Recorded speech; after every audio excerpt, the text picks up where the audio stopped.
तो शिमला के बाद अब पूरे हिमाचल प्रदेश में अवैध मस्जिद निर्माण की आग सुलग रही है। इस बीच बात करें अब कुल्लू की, तो कुल्लू के अखाड़ा बाजार की तस्वीर सबसे पहले दिखाएंगे। ये जामा मस्जिद है, जो 5 मंजिला इमारत आपको नजर आ रही है। ये कुल्लू के अखाड़ा बाजार का जामा मस्जिद है, जहां पे स्थानीय लोग और हिंदू संगठन ये दावा कर रहा है कि अवैध रूप से इसका फ्लोर बनाया गया है, टीसीपी से इसका नक्शा पास नहीं होता है। अब यहाँ पे कुछ स्थानीय लोग हैं, हिंदू संगठन के लोग हैं, हम उनसे ही बात करेंगे। ये पूरा विवाद क्या है ये जानने की कोशिश करते हैं। विवाद क्या है, आप लोग क्या मांग कर रहे हैं?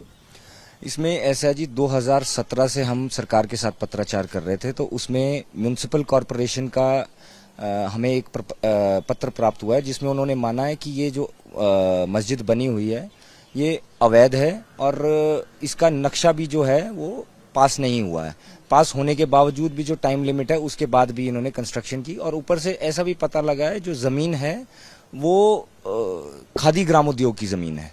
उस पे सूत्रों से ऐसी जानकारी मिली कि खादी ग्राम उद्योग की जमीन पे ये बनाई गई है। तो हमारी सरकार से ये मांग है कि इसको पूरी तरह ध्वस्त किया जाए और शांति बहाली में, हिमाचल में शांति बहाल हो, उसके लिए खुद ही जैसे अन्य जगहों पे विशेष समुदाय के लोग अपनी अवैध अतिक्रमण को तोड़ रहे हैं, यहाँ भी ये इसको पूरा ध्वस्त करके नए सिरे से कुछ और अगर इनको लगता है करना है वो किया जाए। ये इस जमीन पे तो ये नहीं चलेगी, इस जमीन पर ये नहीं चलेगा। साथ ही साथ आज यहाँ पे बहुत भारी विरोध प्रदर्शन भी देखने को मिला है। आप लोग जब विरोध कर रहे थे उस दौरान आप लोगों की क्या मांगे थी, और बात यहाँ पे करें तादाद की तो कितने तादाद में ये लोग हैं? ये इनका कोई पता नहीं है कितनी तादाद में आते हैं। आप रोज के रोज देखेंगे तो बाहर प्रवासी लोग जो है ये कहाँ से आ रहे हैं और कहाँ क्या काम कर रहे हैं, हमें ये समझ नहीं आ रहा है कि इनको कौन सपोर्ट कर रहा है। इनके पास 50-50 हजार रुपए 2 रूम सेट देने का, सिंगल रूम सेट देने के 50 से लाख रुपए ये किराया दे रहे हैं, पर लेकिन इनका बिजनेस है क्या, कहाँ से इनका फंड आ रहा है? और आप जब एक इमारत को देखते हैं, इसको मस्जिद को देखते हैं, तो कम से 18 से 20 फुट की एक मंजिल बनी हुई है, और कैसे इनका नक्शा पास हो गया, और नक्शा पास नहीं हुआ तो बनी क्यों यहाँ पे आज तक? तो ये कब बन करके खड़ी हुई? क्योंकि देखिए ये फिर से एक बार दिखाएंगे, ये 5 मंजिला इमारत जो है आप देख सकते हैं, गुंबद भी ऊपर लगा दिया जाता है। हालांकि 2017 में इस पे स्टे भी लगा दिया जाता है, लेकिन ये बनकर कब तैयार हुआ? ये जब वो यूनिस खान यहाँ पे क्या बोलते डीसी थे, उनके दौरान ये ज्यादा तेजी से इसमें काम हुआ है। मतलब ये कह रहे हैं कि प्रशासन की तरफ से भी एक सपोर्ट मिला है। जी जी, और सबसे बड़ी बात यह है कि ये जो मीनारें बनाई गई हैं, ये 100-100 फुट की मीनारें बनाई गई हैं, इसका जो बेस है वो बेस बिल्कुल नहीं है। और ये घनी आबादी का क्षेत्र है, हमने पहले भी ये बोला कि ये भूकंप जोन में आता है। तो यहाँ पे जब कोई विरोध में ये कोई इंसिडेंट होगा, हजारों के इतना घनी का आबादी का क्षेत्र है, हजारों लोगों की क्षति हो सकती है। इसलिए हमने पहले भी विरोध किया है, लेकिन अभी तक प्रशासन की तरफ से कोई उचित कार्रवाई इसमें दिखाई नहीं दी। तो क्या ये जो विवाद है वो सिर्फ 3 फ्लोर का है या पूरे मस्जिद का है? पूरे मस्जिद का है जी विवाद। जब जमीन ही इनकी नहीं है तो फ्लोर्स की तो इसमें बात ही नहीं रही। जमीन इनकी नहीं। ऑन रिकॉर्ड क्या है?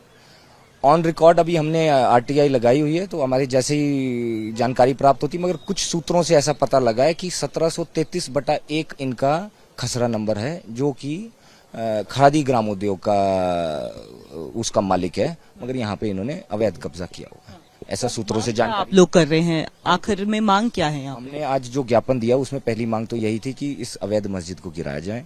दूसरी मांग थी कि जो बाहर से आ रहे हैं बिना पंजीकरण के प्रवासी लोग आ रहे हैं, उनके ऊपर एक कुछ चेक के लिए सरकार रूल्स बनाए, और अगर बिना पंजीकरण के कोई पाया जाता है तो भारी आर्थिक दंड और साथ में कारावास का प्रावधान हो, ये आवश्यक है। हिमाचल में ही देख रहे हैं संग्राम छिड़ा हुआ है, अलग अलग जगहों से भी विवाद यहाँ पे हो रहा है, तो क्या अब कुल्लू में भी एक ऐसा मतलब प्रदर्शन देखने को मिलेगा बड़ा सा? जी बिल्कुल, हमने 29 तारीख का टाइम दिया हुआ है प्रशासन को। अगर नहीं होगा तो, अगर प्रशासन कुछ नहीं करता है तो हम इसको खुद ध्वस्त करेंगे।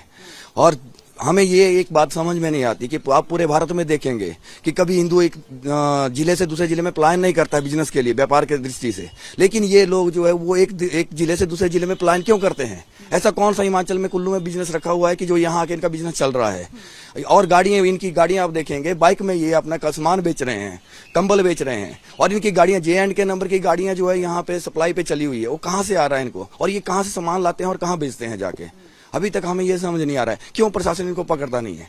ना इनके ऊपर कोई फाइन लगता है, ना ये कहाँ जा रहे हैं, रात को सामान कहाँ जा रहा है, कहाँ ले जा रहे हैं, कहाँ से इनके पास सामान आ रहा है, और इतनी मात्रा में सामान कहाँ से रहा है? आप कॉल क्या दे रहे हैं आप लोग? जो बता रहे भाई साहब कि 29 तक का कॉल दिया है, वरना उसके बाद क्या देखने को मिलेगा? 30 तारीख को, आज जैसा हमारी एक शॉर्ट नोटिस की कॉल थी, अब 30 तारीख को जो कॉल होगी उसकी हम भी जानकारी नहीं दे सकते। उसकी दिव्यता, उसकी भव्यता और उसकी उग्रता कैसी होगी वो हम भी नहीं बता सकते। उसका जिम्मेवार फिर प्रशासन खुद होगा, जो भी होगा। 30 तारीख अगर 30 तारीख तक यहाँ पे प्रशासन इसे लेकर के कोई कार्रवाई नहीं करता है तो साफ तौर पर इन्होंने कॉल दे दिया है कि बहुत बड़ा आंदोलन कुल्लू के अंदर भी देखने को मिलेगा। हमने संजौली में आंदोलन देखा, मंडी में आंदोलन देखा, कुसुम्पटी में भी ये आंदोलन छिड़ा हुआ है, लेकिन अब बात कुल्लू में करें तो आज कुल्लू में बहुत ही शांतिपूर्वक तरीके से प्रोटेस्ट किया गया है। लेकिन इन्होंने साफ तौर पर कह दिया है कि अगर 30 तारीख तक अगर कार्रवाई नहीं की जाती है तो कुल्लू में भी एक बार फिर से कुल्लू पूरी तरह से जंग का मैदान बनी हुई नजर आएगी। विजय प्रमोद के साथ कोमल बहल, रिपब्लिक भारत।